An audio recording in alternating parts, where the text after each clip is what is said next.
video. And this, oh shit. Fuck. Shut the fuck up. Alright, Tosh.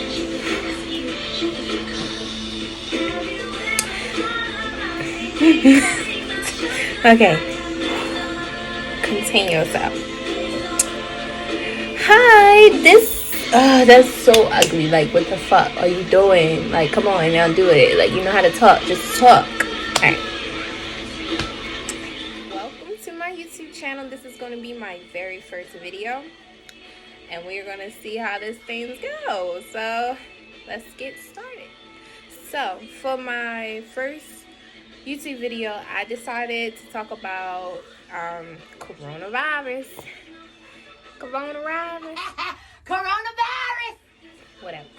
I decided to talk about the current pandemic and how it affected me and how I got through it on my own thing, which it's a lot. So when the pandemic had first happened, listen, all right, let me start by just saying this. One thing about me, I don't stay at a job. I'm 22 years old. I don't have to stay at a job that I don't feel like I'm appreciated or I feel like they just don't value me. You know what I mean? Like, it's a million jobs out there. I don't have to work here. So I'm one of those people that quit like that. Like, no. I quit dropping a hat. Like, I be on Twitter or whatever, I be talking about stuff, and they like, one thing about Tosh, she always gonna quit, and they're absolutely right. Oh my god, I didn't even introduce myself. My name is Tasha, but people call me Tosh. Yeah. But anyway, let's get started. So, in March, when the pandemic had first hit, I was working as a caretaker for, a company that has residential homes, and they have adults with mental disabilities. So I was a caretaker in one of the homes. So I've been working there for almost a year. Like, I didn't really want to do it, but you know how you be dabbling in too many things and you're trying to figure out what you want to do in life. So that's where I was in life. So that's how I ended up being a caretaker, because I really thought I wanted to do work in the human service build. Like, I was really going to switch my major to that and anything until I actually got involved in it. I was like, oh no, I can't do this for the rest of my life. Like, no. So, but I was still there because I love my clients or whatever. Pandemic hit. We ain't had no PPE gear. They did not take it serious. Even when they had, I'm sorry, but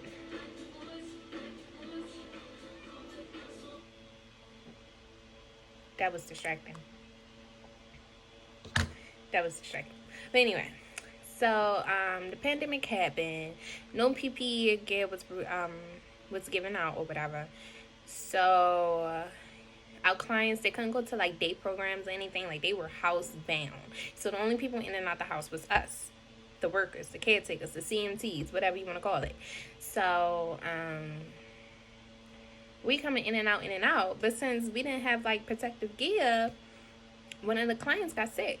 So this is in this end of March. They already canceled school. They canceled day program. They canceled everything. So we coming into the beginning of April, like a week later, one of my clients got a temperature, because we got to take temperatures, because that's all they really regulated for the pandemic was, oh, make sure you take that temperature in the morning. So me being me, I'm getting up, giving them medicine, giving them breakfast. I take her temperature. Her shit like 99.9. I'm like, oh shit. So my coworker came in. I was like, yo, her temperature up there. She took it again. She was at 100. It just kept going up and up and up and up. So they was like, well, tell her to go in the room. In the meantime, like, we're directly in this girl's face. Like, we're touching her. We like giving her meds. We like, you feeling okay? We in her face. We like in her we in her area. You know what I mean? So like, it was starting to get scary. Me and my coworker was like, oh shit, we gonna get coronavirus shit. Da da da da. So like, turns out that night, I had got off at 1 p.m. because I work overnight. So I got off at 1 p.m. And so the one of my clients had to go to the hospital, and she was positive for coronavirus. So at this point, I'm like, so I don't know if it was just like in my mind, but I was like, oh my God, my throat started hurting, my chest started hurting. I was like, I can't breathe. I don't know if it was just like in my head. Like, I don't know if it's just mental or like I was really having some type of symptoms or whatever. So then my job was like, oh, you can come back if you want. I'm like, y'all should have that place on fucking lockdown. Like, for real. Like, nobody should be able to come back if they was in direct contact with that girl. Like, it just don't make sense to me. But anyway, I told them, I said, no, I'm going to take the 2 weeks. 2 weeks I took off because in quarantine, so it's not like I was just 2 weeks off of work doing whatever, everything's closed. I'm quarantined, my family won't talk to me. I'm like, yo, it's been 2 weeks, I ain't even hugged my mother yet. Anyway, I was in my room, in this bullshit ass room for 14 days. I went to the doctors. I thank God that I didn't have the virus or whatever. So they was actually just gonna let me come back to work. Like, they didn't even require me to get tested. Like, I decided to do that on my own because for peace of mind. I was like, I'm gonna go take the test. So, yeah, I took the test. It was negative. And at this time, when another client in the house got corona. So it's 6 women in the house. I'm like, this going down bad real fast. They got corona. Luckily, they're okay right now, and they're healthy to this day. Cause I check back, like texting my coworker, like, oh, are they okay? Cause even though I don't work there, I still have other clients and everything. So I had to make sure that they were okay, and they recovered, and they were back to normal. Praise God. But oh yeah, so I went back to work. Whatever they had, like, now they got all the protocols in place, all the PPE gear, all the regulations, like what they should have had in the beginning. If they would have had that in the beginning, then maybe the girl wouldn't have got corona in the first place. You know what I mean? Just stupid shit. So it's like April 20th when I get back. My birthday is literally May 9th. I request that night off because I work overnight. So my birthday was on a Saturday. I said I can work till on my birthday, but I don't want to come back in that night. So I had requested off.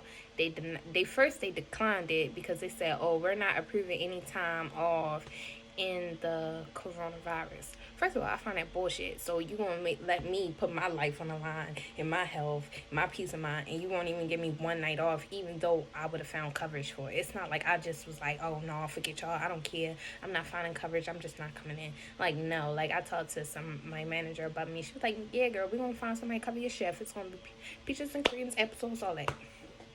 So I was like, all right, bet. But the upper management is the one that had a problem with it. So I was just like, well, like, stuff is already planned. Like, they was like, why can't you come in? I said, for personal reasons. Like, you can't ask the employee that. Like, I don't have to tell you. Anyway. And she was like, well, if you don't come in Saturday night, then you can't come back. We're going to consider that job abandonment. I'm just like, how is that job abandonment if I'm telling you I can't make it and you're basically giving me an ultimatum that I can't live up to? So I was just like, then I guess this is the end. You know what I mean? Like, if that's your choice. Y'all the one that's low coverage. Like, y'all the one that ain't got nobody because everybody quit your bullshit ass company. Like, so anyway, long story short, on my birthday I did not come in like I said. And they told me I couldn't come back. So I was like, whatever, I don't give a fuck. I don't care. At this time, I had like a pretty little savings account. Stimulus check just hit. I was like, I'm Gucci. I don't need y'all, whatever. So, anyway, so at this time, I was like, you know what? Let me take this break. I've been working and going to school since I was 16 years old at the same time. Like, I never had a break. I always was working or I was in school. So I was like, maybe this would be good for me. But anyway, that was that. And I just found that every time I think about it, it just really get me upset because I'm just like, yo, y'all really just don't care about y'all employees at all. But whatever. I wanted to leave anyway, and this was my way out. So I got out. Anyway, like a week later, I was on Indeed filling out applications like I normally do.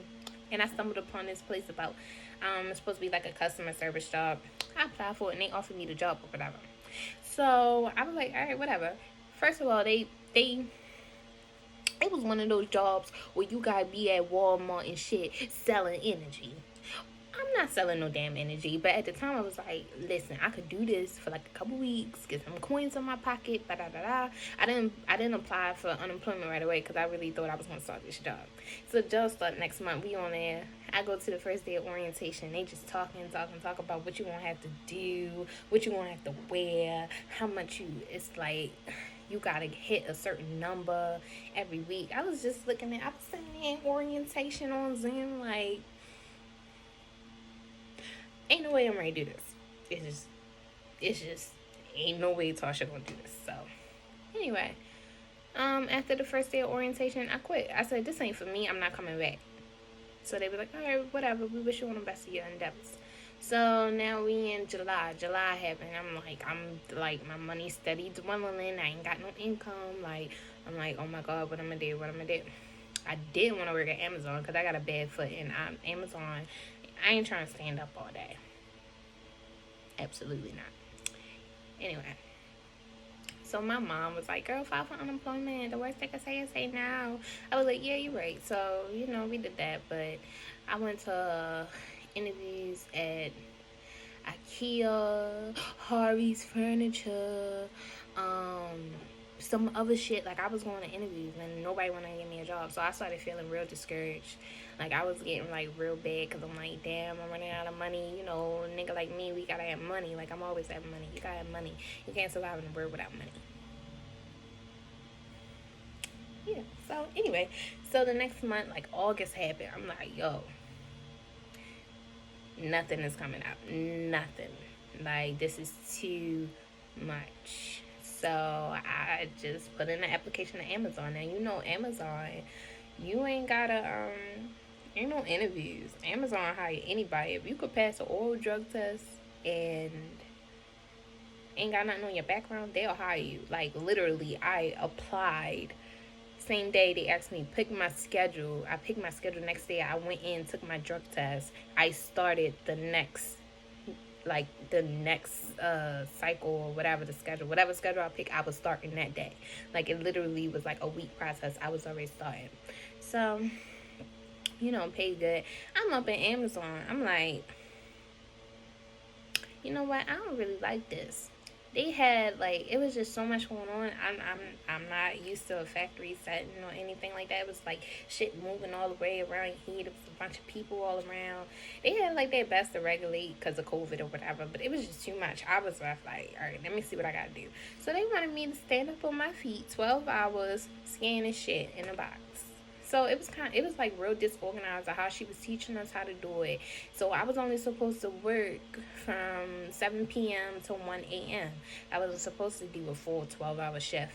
No, I wasn't doing that. So after my horrible day on my feet, I was fucking tired. I don't even know why my crippled ass decided to go up into Amazon trying to work. Just trying to get money. Like, what was I thinking? But anyway, long story short, I did not come back. I went one day, I said, I'm not coming back. Like, they still send me emails, talk about Amazon, da-da-da-da. I'm like, I quit. Why are you bothering me? But anyway, so, that was that. I got paid for the day. And for my day, that one little 7 p.m. to 1 a.m., I was like, all right. But what happened was this how God worked. Let me tell you how God worked. So anyway,